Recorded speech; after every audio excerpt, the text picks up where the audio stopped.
Добрый день, друзья! Сегодня 2 июля, и я в большой теплице. Помидоро-огуречно-арбузный. А еще здесь растет настурция. Вот эта настурция, один куст. Я не ожидала, что он так разрастется. Посадила для того, чтобы сюда прилетали пчелы. Но пчелы действительно прилетают. Но настурция, конечно, очень красивая.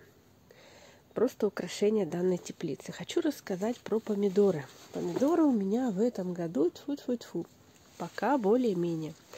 У меня, получается, на этой неделе, не у меня, а у всех, была очень плохая погода. Были дожди, был ветер, был холод, ночью 10-13. И, естественно, когда я приехала на дачу, я ожидала, что здесь все поперезаболевает. Но на удивление. Сейчас рассказываю про помидоры. На некоторых помидорах появились серые пятнышки, как серая гниль. Не на помидорах плодах, а на помидорах на листиках. Вот я даже если увижу сейчас, я покажу, потому что вчера я видела такие места, но сегодня уже не вижу. На одном помидоре, вот на этом, пропал один плодик. У него сверху, как серое, тоже пятнышко появилось. И вот он пропал. Вот, кстати, видите, вот попропадали цветочки. Но этот куст не характерный, потому что у него тут завязей, у него тут плодов. Это Pink Brandy. Сегодня 2 июля. И вот у меня на 2 июля еще никогда не было такого количества красных плодов. Так что спасибо большое этому сорту, очень мне понравился. Pink Brandy и Beef Pink, вот они два розовых помидора, которые у меня в этом году получились ранними в теплице. Хотя растут и более ранние помидоры, но, которые должны быть более ранними, но получился ранний этот. Он, кстати, зацвел еще в горшочке, в рассаде. И как говорят, что когда при посадке нужно цветочки обрывать. Но я на нем для эксперимента цветочки не обрывала. И совершенно не жалею. Растение вот растет, плодоносит и прекрасно себя чувствует. Завязей на томатах много в этом году. Я 2 раза уже обрызгивала партенокарпином. И сегодня у меня еще немножко осталось. Я сегодня 3-й раз обрызгиваю. Партенокарпин брызгается только по цветам. И партенокарпин, ампула разводится на пол-литра воды или на 400 даже грамм. И вот эти пол-литра воды у меня остались. Его можно хранить. То есть я поставила просто в прохладное темное местечко. И это в пульверизаторе. У меня стоит этот пульверизатор. И вот я 2 выходных обрызгивала. Вот видите, цветочки вот начали портиться. И вот такие. Вот. И мне кажется, что партенокарпин очень хорошо повлиял на растения. Потому что завязи завязались. Вот смотрите. Вот у меня растение, сейчас скажу, какой это сорт. Это сахарный великан. Вот смотрим завязи. Вот первая кисть. Вот 2-я кисть. Вот 3-я. Я смотрю по одному стеблю. Вот 4-я. Дальше 5-я. И вот дальше он опять цветет. И чтобы завязалось 5 кистей, у меня такого никогда не было. Обычно завязывается 1-2 кисти. 3 максимум, а следующие просто осыпаются. Здесь вот на всех помидорах позавязывались много кистей. Вот это, кстати, 2-й помидор, который тоже покраснел, и это сахарный великан. Вот у него я обнаружила вот это желтое пятно. Не знаю, будет ли оно внутри твердым. Скорее всего, да. Вот на этом помидорчике нет, 2 рядом помидорчика, а вот на этом есть. Может быть, доспеет и пятно исчезнет, но всякое возможно. Может и не исчезнуть. И еще у меня один ранний помидор, который меня удивил, поразил, это черик.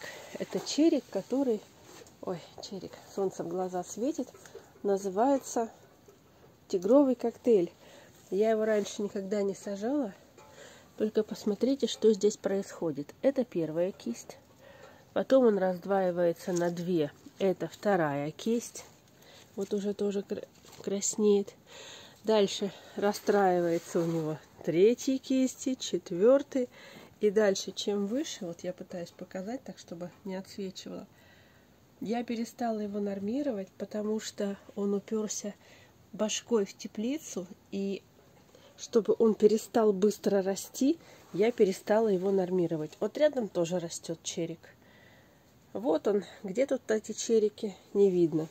Хотя вот есть еще один черик, который мне тоже понравился. Это черри магнифика. Я на вкус еще не пробовала. Ну, кстати, можно попробовать. Смотрите, какая замечательная кисточка. Уже начинает желтеть. И помидорчик, но еще хорошо держится. Ой, ну этот прелесть. Тигровый коктейль. Он такой, чтобы настроился. Так, давай вот так. Вот он, тигровый коктейль. Вот такой интересной расцветки. И он уже такой мягенький. Можно, наверное, его уже сорвать. А магнифика у нее получается черики поменьше, более длинненькие. И вот он тоже вот здесь весь в чериках. Он завершковался. Я его не нормирую. И вот он вот так вот в таком количестве вырос.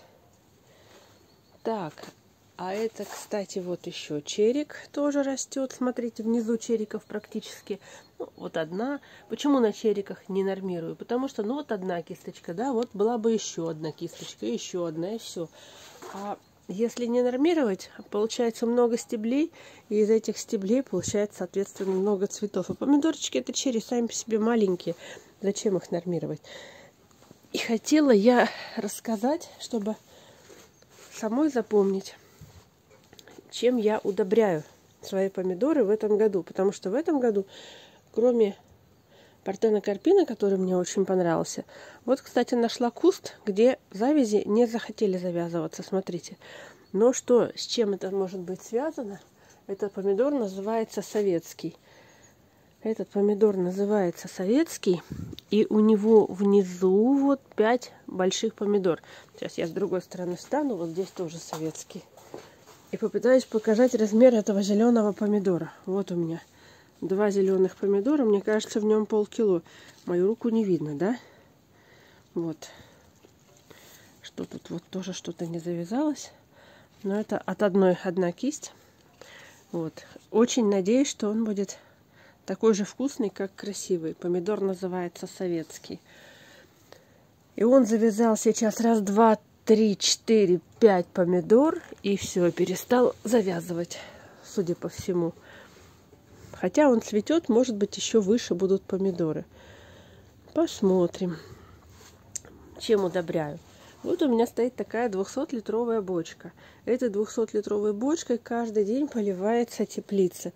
В выходные у меня даже получается поливать 2 раза, а в будние дни поливается 1 раз. Но эта бочка на вот такое количество растений. Видите, тут огурцы, помидоры, арбузы. Что тут еще? И фасоль тут есть, и цветы, и кабачки. В общем, здесь много, и зелень внизу растет. Сказать, что здесь сильно много влаги на растениях, я бы не сказала. Но растения чувствуют себя хорошо. Даже томаты не крутят листики от слова совсем. Хотя в начале сезона они крутили сильно. Сейчас вот я смотрю, где вот есть небольшие, вот есть кручения старых листьев, новые не крутятся. Так вот эта 200-литровая бочка у меня поливается каждый день. И где-то 2 раза в неделю в эту бочку добавляется какая-то вкусняшка для растений. Во-первых, я сюда добавляла в эту бочку гумат изначально. Но гумат мне не особо понравился. Я все время его показывала. Гумат плюс 7 элементов. В этом году такое ощущение, что это подделка. Перестало мне нравиться. Не советую. Потом я стала добавлять удобрения 18-18-18 водорастворимые. И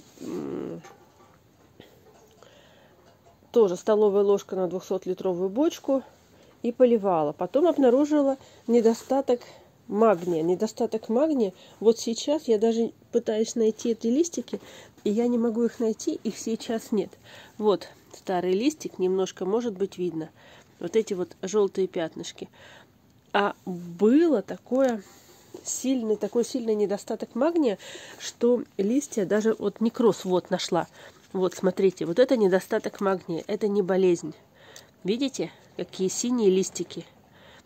Межжилковое пространство, оно сначала желтеет, потом синеет, потом вообще выкрашивается. И всего-навсего недостаток магния. И вот я добавила столовую ложку сульфата магния на эту бочку. И раз где-то в 2 недели добавляю. И все, и магния у меня достаточно. Точнее, не у меня, а у растений. Точно так же и с калием. У меня всегда вот эти вот белые, желтые пятна на помидорах были.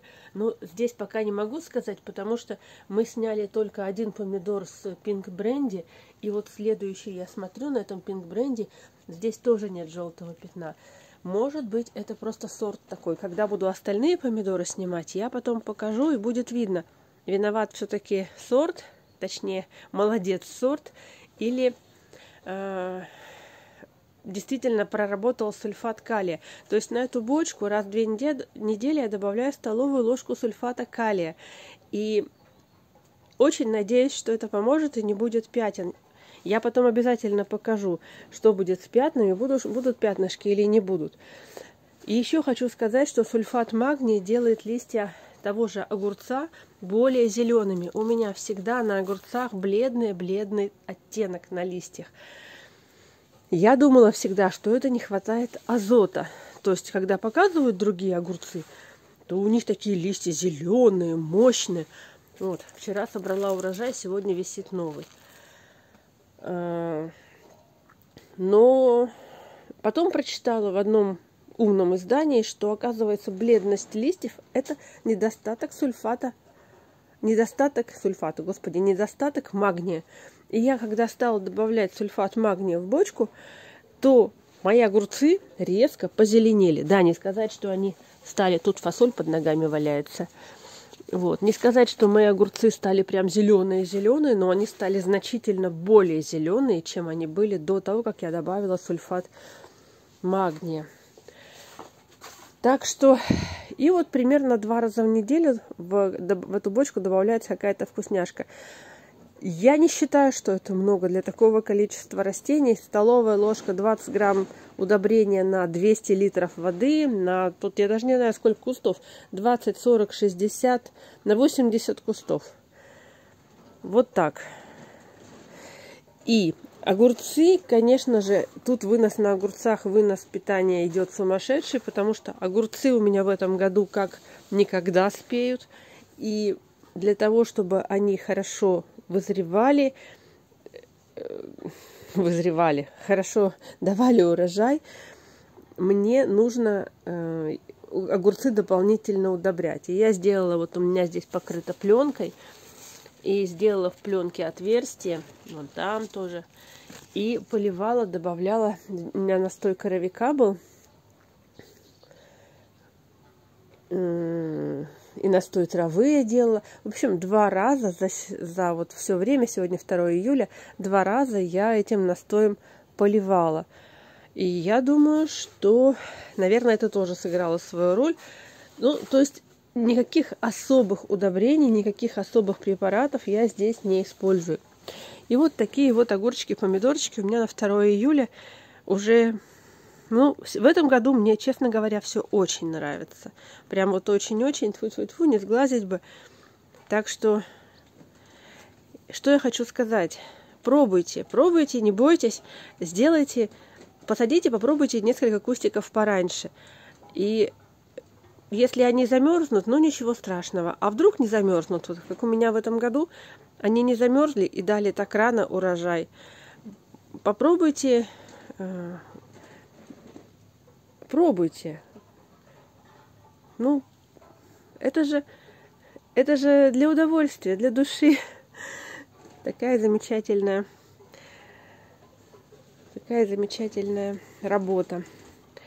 Наверное, те, кто работает каждый день в теплицах, те устают, и для них это не в удовольствие, а мне, вот я приезжаю, мне полить, прорыхлить, прополоть, собрать урожай. Сначала идет борьба за урожай, потом борьба с урожаем.